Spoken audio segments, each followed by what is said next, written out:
Yun, magandang gabi sa inyong lahat mga boss.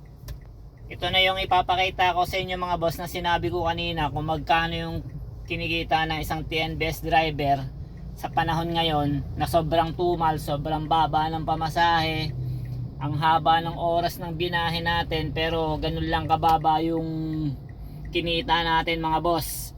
So kanina nagsimula tayo ng 9:30, sabihin na nating 10 kasi hindi pa naman ako nakapick up kanina ng kaagad after ko maggasolina.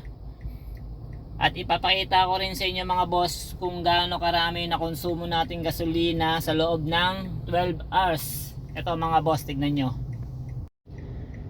So ayan mga boss, ito yung kinita natin sa loob ng 12 hours.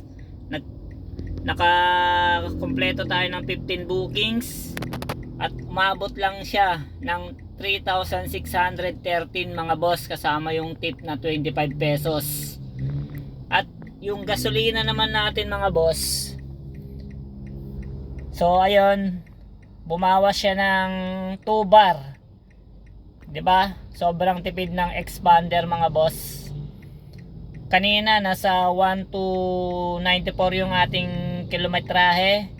Bale, kumonsumo tayo dito mga boss ng 141 kilometer. Yun yung itinakbo natin mga boss sa loob ng 12 hours. So, anong masasabi nyo mga boss?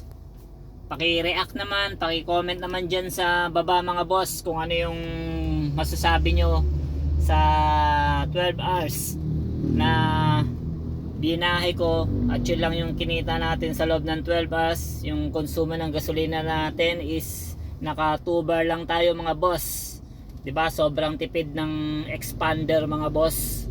At syempre, bukod doon, sa 12 hours na biyahe ko mga boss, hindi pa talaga ako pagod.